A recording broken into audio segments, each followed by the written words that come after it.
물려받은 재산이 있었나요? 정부 자금 받은 거 있었나요? 그 돈 어디서 나왔느냐? 뭐 이런 얘기를 해요. 그래서 이제 제가 해주는 얘기가 뭐냐면 남이 하지 않는 일을 끝까지 하라입니다. 저는 금돈 돼지문화원 대표 돼지아버지 장성훈입니다. 저는 그 양돈, 축산업 중에서 양돈을 하고 있고요. 종돈, 인공수정, 비육돈을 생산해가지고 1차 정육 육가공, 돈가스, 소세지, 육포 이런 2차 육가공품을 만들면서 다시 돼지문화원이라는 안테나숍을 통해서 고객들을 만나고 서비스 사업을 하면서 6차 산업을 하고 있는 좀 복잡한 직업을 가진 사람입니다. 제가 원래 어렸을 때는 책 읽는 거, 뭐 장문, 시집 읽고 이런 걸 좋아하는 소년이었는데 그 당시에는 뭐 돈이 없으니까 중학교를 보내주질 않는 바람에 검정고시를 보게 됐고요. 검정고시를 보고 나니까 이제 중학교 졸업 자격은 얻었는데 고등학교를 또 가야 되는데 집에서 일은 안 해도 좋으니까 돈 안 들어가는 학교를 가라. 그 당시에 우리 강원도에는 대관령 축산고등학교라는 데가 거의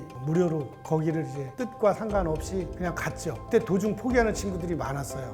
그냥 집에 가서 재수하거나 검정고시 보겠다고. 근데 집에 가도 다시는 고등학교 못 갈 것 같아가지고 그냥 여기서 졸업장이라도 따야겠다라고 이제 거기서 3년을 있게 됐죠. 지금 창업한 지 22년째 됐고요. 창업 전에는 다비육종이라는 곳에서 종돈 영업 책임자로 있었습니다. 당시 이제 그 다비육종이라는 회사가 우리나라에서 가장 큰 종돈 회사는 아니었고요. 종돈 영업 사원으로 있으면서 그 회사의 종돈 가치를 높은 가격을 통해서 가치를 세워보자. 우리나라 사람들은 값이 높아야 1등으로 쳐주는 그런 문화가 있습니다. 그래서 제가 한번 책임지고 다 판매를 해볼 테니까 그때 사장님이 위험한 발상이다. 그 가격 올려가지고 유명해지거나 가치를 높이는 게 좀 이상한 방법 아니냐. 수익이 많이 나면 품질은 당연히 재투자를 하게 되니까 당연히 좋아질 것이고 설득을 해서 그렇게 실제 했고요. 지금 도드람이라는 그 양돈 조합이 그때 태동을 했는데 도드람 양돈 조합 태동 당시에 종돈, 사료, 사양, 유통 이 네 군데 회사에서 한 사람씩 뽑아가지고 일본에 선진지 견학을 시켰는데 그때 제가 종돈장 대표로 상을 받고 가게 됐었습니다.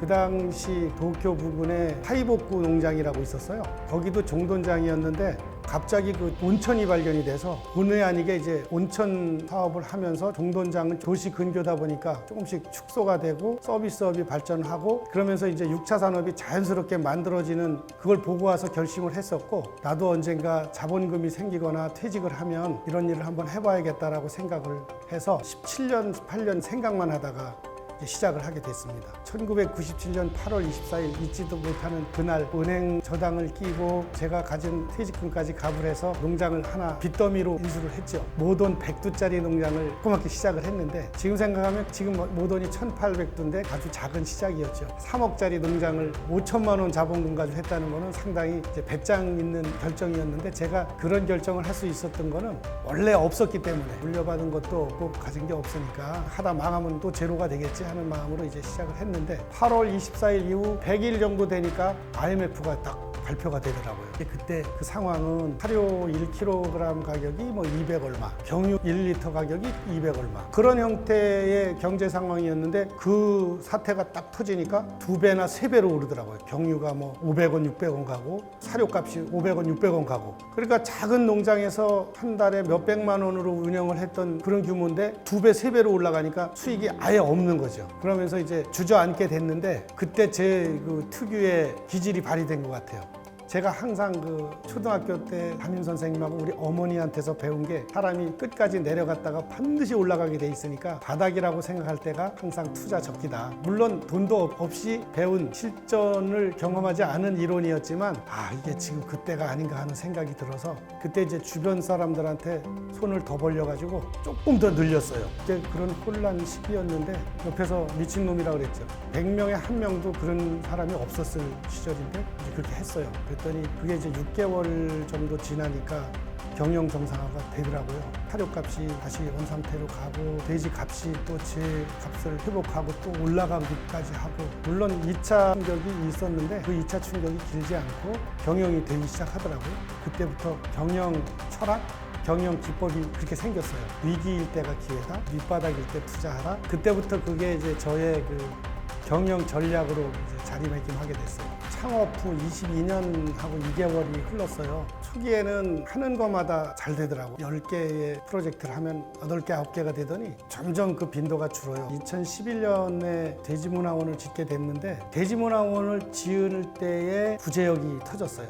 이런 사업은 보통 10년을 바라보고 한다고들 하던데 첫해 짓는 도중에 터지니까 뒤에서 자금을 대줘야 될 농장에 있는 돼지들 22,000마리가 싹 묻힌 거죠. 그러니까 농장은 텅텅 비고 100여 명 가까이 있던 직원들은 한 20명 정도로 줄고 다 그런 어려움이 있었습니다. 막다른 골목까지 가서 더 이상 돈 빌려올 것도 없고 이거는 완공을 시켜놨는데 도저히 안 돼서 농장 건물을 다 임대를 막 주고 아주 끝까지 갔었어요. 그러다가 역시 돈보다 사람이 중요하구나 하는 생각을 하게 된 계기가 있었는데 그렇게 어려울 때에 업계에서 두 회사가 저를 도와줬어요.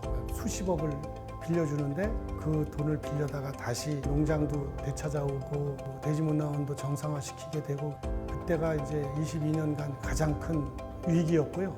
그 위기로 남는 것은 두 가지가 있었습니다. 역시 신뢰가 중요하고 돈보다 사람 관계가 중요하다는 거하고 6개월씩 급여가 밀리는데도 울면서 남아있던 사람들이 위기 극복하면서 진정한 가족이 되더라고요. 지금 다시 90명 정도로 회복이 됐는데 위기일 때 사람이 발견이 되더라. 그런 또 교훈을 얻었습니다.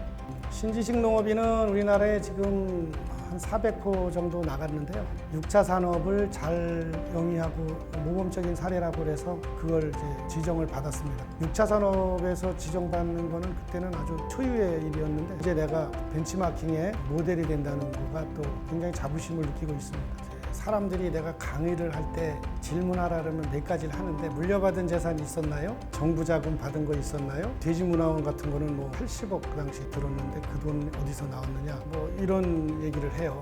그래서 이제 젊은이들한테 제가 해주는 얘기가 뭐냐면 남이 하지 않는 일을 끝까지 하라입니다. 제가 하고 있는 일이 그거거든요. 남이 하려고 하지 않는 축산업, 똥 치우는 일, 고기 만지고 백정리하는 일, 남이 하지 않는 일을 끝까지 했던 데에 대한 보상이라고 생각하죠. 종자돼지, 인공수정센터 이런 일을 전국에서 뭐 100몇십 개 중에 한 4, 5등 정도의 규모로 하고 있다 보니까 대기업, 국내 유수의 식품기업에서 저한테 이제 공장의 일부를 개방하면 인센티브를 주겠다. 그래서 50억 가까운 프리미엄을 받아서 이걸 짓게 됐고요. 한편으로 이제 생각보다 수익이 안 나는 사업이거든요. 그런 면에서 갈등을 많이 했습니다. 정부가 해야 되는 일인데 정부가 하지 않으니 누군가 해야 되는데 그걸 나라도 하고 있다는 게 다행이다. 누군가는 해야 될 일을 내가 하고 있기 때문에 잘한 거다. 이 일을 하게 된 또 보람은 뭐가 있냐면 축산업 쪽에 학생들을 이렇게 유입을 시키려면 축산업 1차 산업 현장에는 안 들어가려고 그래요. 똥치고 뭐 힘쓰는 일 해야 되고 막. 그러니까 안 하려고 그러는데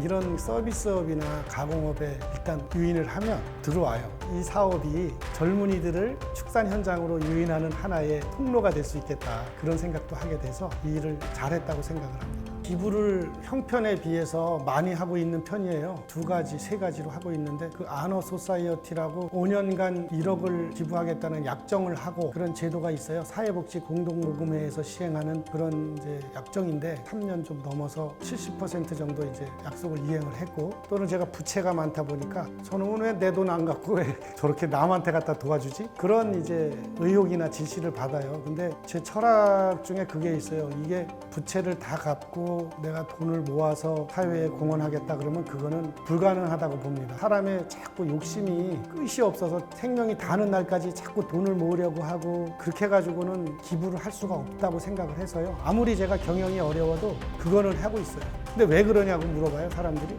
왜 그러냐 하면 옛날에 하도 이웃으로부터 받은 게 많기 때문에 그래서 이제는 내리사랑이 된다 그런 측면으로 계속 하고 있고 앞으로도 계속 할 겁니다. 우리 농업 축산업계에는 100년 기업이 없거든요. 외국에, 유럽에, 일본에는 많아요. 많은 구성원들이 농촌에서 삶을 영위하고 안정적인 삶의 토대가 되는 그런 기반이 되고 싶은데 그걸 앞으로 제가 꼭 모델로 만들어 보고 싶습니다. 6차 산업, 양돈업계의 6차 산업을 제대로 영위하는 100년 기업이 되고 싶다. 그런 회사가 되도록 바람이라면 그게